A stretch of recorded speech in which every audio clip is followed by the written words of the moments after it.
Yo, we're back with another JJK. Oh, wait a second. I'm noticing my bed has been messy. I don't like that. Let me. There we go. That looks better. I could deal with that. Jesus Christ. That's stay in the video. I don't care. Yeah, y'all see how my mind works a little bit. But yeah, JJK Modulo Chapter 8. Pretty good. I'm not gonna hold you. We are in a little mini backstory. Apparently, this is what they say. Dula Val Babidi or Babidi Bakia, first part.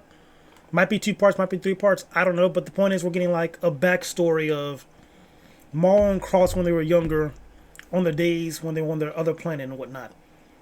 And I kind of like how they set this up. Like, you're really starting to see like kind of both of their mindsets and how each of them are where they are currently and like how they see the world and how they want to operate. And I'll get to that once I finish the chapter talking, with spoilers, obviously. So the chapter starts off with these two people talking. We got Dula and like this old dude. This old dude's talking about how he has these two kids. They're kind of rambunctious, dangerous, and whatnot. And Dula's like, why not just throw them in jail, something like that. And then the guy's like, listen, these kids are hungry, so of course I'm going to resort to like stealing and whatnot. So he thinks that's kind of unfair. And plus, at that point, there'll be a lot of kids in jail anyway. You know what I mean? So it's like, all right, bet. What if, we just let the townspeople deal with them? It's like the townspeople can't deal with them. These kids are a little bit too strong.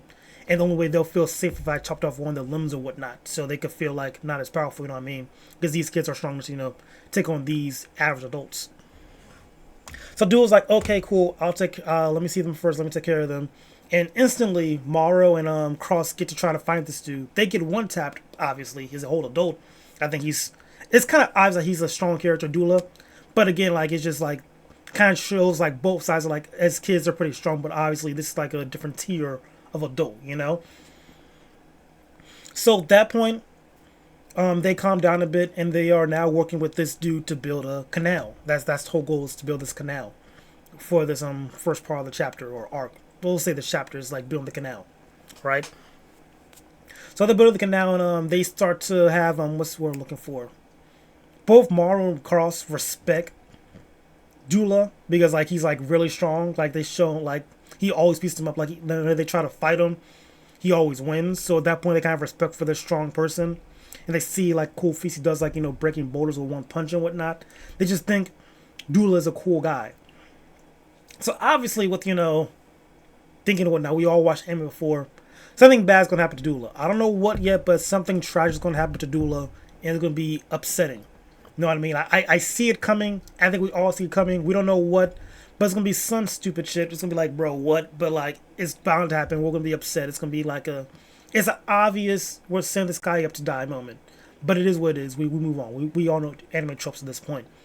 So we get some history and lore of the planet and whatnot, because I think it was Maru asks why we're building this canal, and he's saying to get from what were these? They dropped like a lot of names for these towns. Okay, yeah.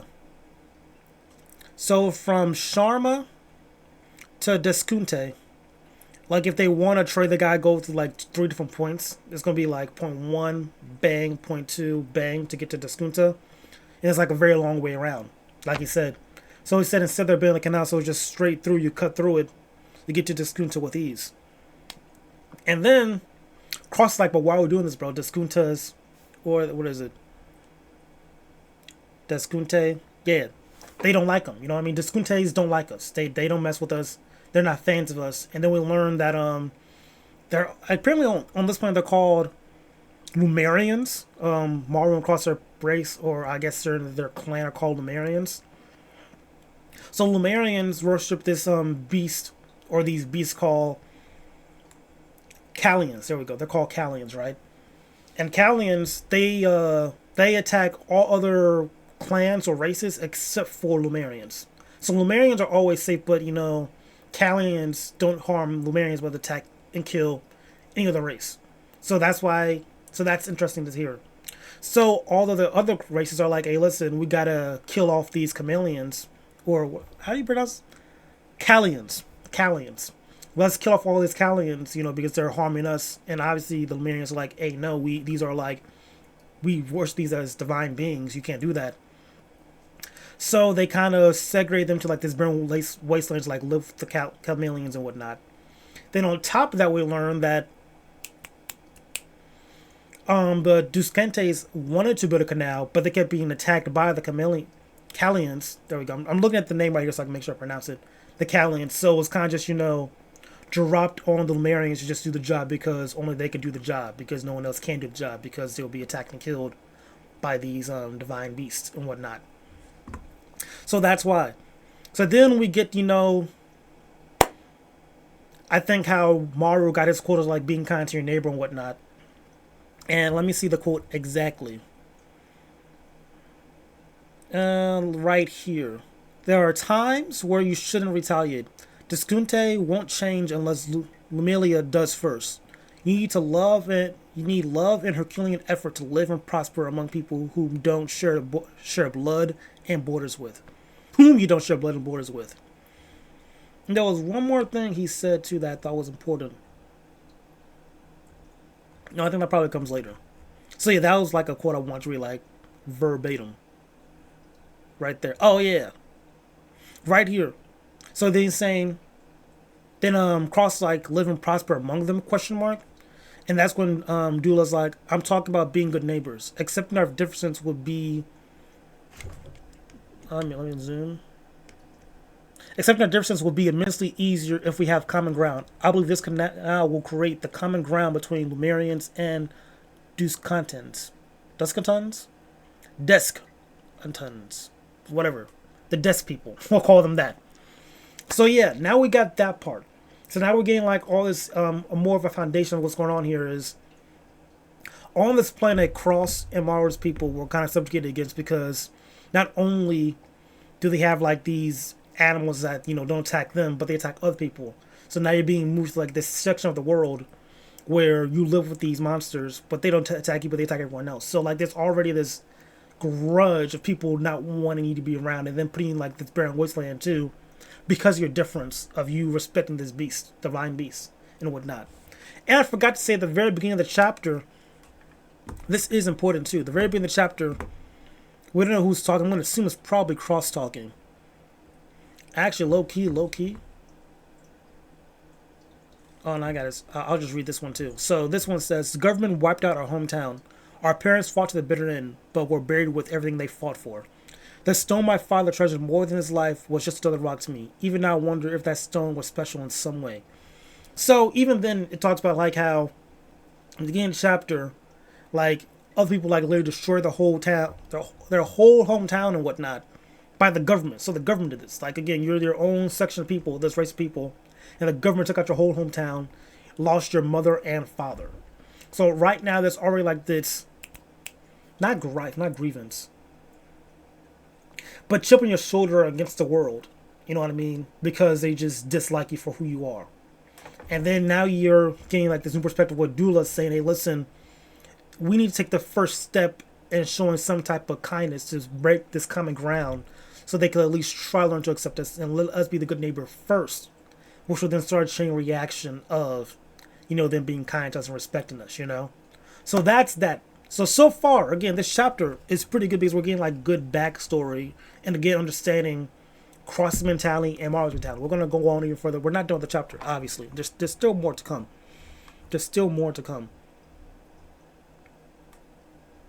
So then we move on to the chapter.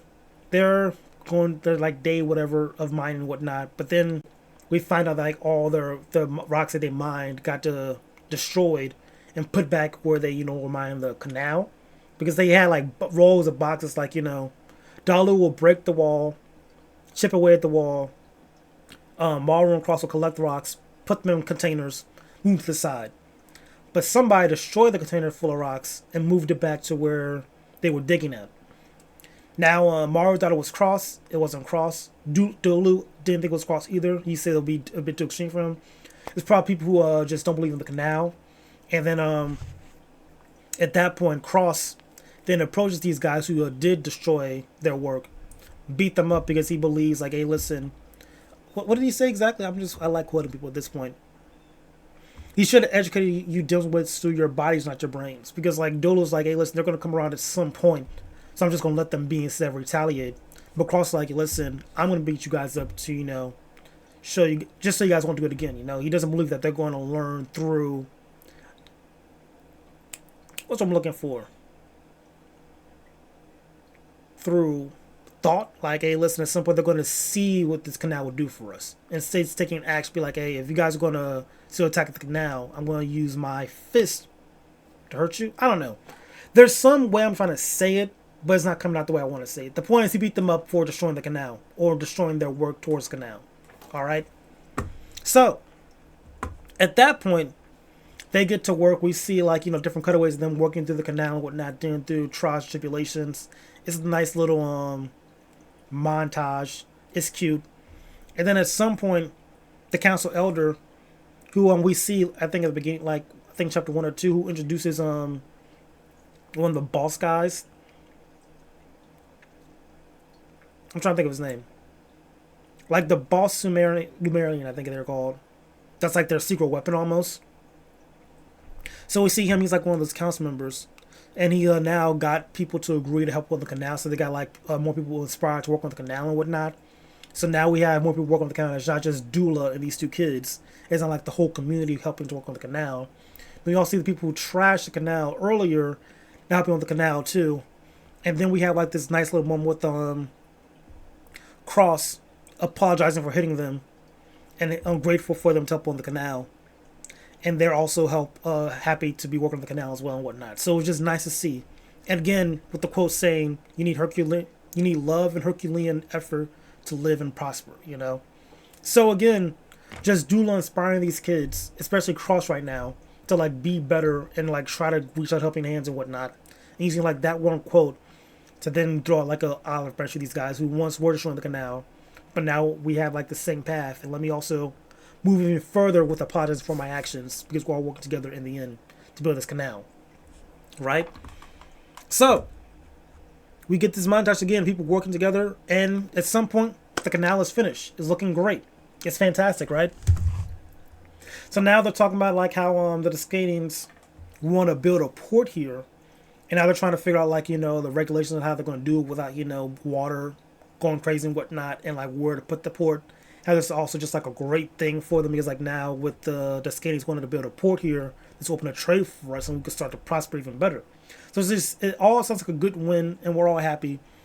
And then we get some backstory with the mayor guy with the long ears who we saw before, who's like the kind of negotiator at the beginning of the Modulo, who sunk to the humans at the beginning.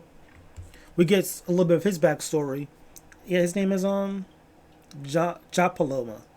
Japaloma, there we go. And we finds out that his daughter also died, like Marvel's and Cross parents died too. And they call this the Descanti's isolationist policy. So his daughter died, Cross's parents died, and Cross has respect for this dude. He's like, even though like that happened, he never showed like grief or anger or bitterness. He's always been kind of just like locked in and focused, just to keep his people, moving forward and safe and whatnot. And he respects that immensely, he said. So now, again, they're discussing enjoying life, because like now there's like a chance for them to prosper now with this port that will give them opportunity to grow and trade. And then the chapter ends with saying, what's he face? Like, what was it? Let me see. I'll read the quote here exactly. You can only go up if you're at rock bottom. I hope everything will go swimmingly from then on, until one day the Tuscanian patriarch's daughter was devoured by the Kellenians. And then the chapter ends with doom moons over the Lumerians once again. So bad news, obviously. Like, we got like this patriarch daughter died from one of the Kellenians right when you guys just are finished the canal, built the port. So now it's going to be even more hatred too, because like this is like a man with official power, and he just lost his daughter to like your divine beasts and whatnot that you worship, and been trying for the longest time to like kill off these beasts, but you guys kept wanting to keep them around. So now, at this point, one or two things are going to happen. They're either going to completely genocide the beast, and there's going to be like conflict again, or they're going to like probably attack the Sumerian camps or whatnot, or maybe both. The point is, bad news is going to happen, and that's going to cause Dula to pass away and die. He's going to probably get killed in this conflict after this happened, and that's going to be good. I think at that point, that's when Cross is going to get his mentality of, if you're a thief and you've been stolen from, you're allowed to steal and take from others. And I feel like with this, it's going to be proved like, okay, listen, we were wrongfully attacked, subjugated against, stolen from, lost our land and everything. At that point, I think I'm allowed to retaliate and do what I need to do to make sure all my people are safe. Because you can't trust other people. Even though you are doing everything in your power to be good, they will always find like some way to attack, even though it's not in your complete power. You know what I mean? Like, yes, it's upsetting to see, your daughter die by this Ghanaian monster, or whatever you want to call it, divine beast. But at the same time, killing them all off and then torturing our people because of it is not fair. It's like what I think is going to happen. These are just my predictions of like how Cross got his mindset. But at the same time, you see how Maru's like the optimist, still saying we can still do our best to like find common ground, even though all this bad stuff is happening. You know what I mean? So yeah, this was actually pretty long-winded. Looking back at it, man, I was kind of yapping. But yeah, I really like this chapter. Because I really enjoy like lore between the characters, like understanding like a little bit more of their mindset. So like this flashback of when they were kids, their upbringing as well. Then seeing like this mentor figure they had, who they're probably going to lose. I'm like 90% sure this guy's going to die. Like, he probably won't die, who's to say? But I'm pretty sure this man's going to pass away. Something bad's going to happen to him. But whatever it is, good chapter. I enjoyed it. If y'all enjoyed me yapping about this chapter of JJK, please like the video and subscribe. Also, make sure to comment too so we can have conversations. I do conversate in the comment section every now and then. If y'all post fun stuff, I don't know, just make the conversation interesting. I don't know, man. But yeah, that's it for this video. Hope you guys did enjoy, and until next time, y'all be easy.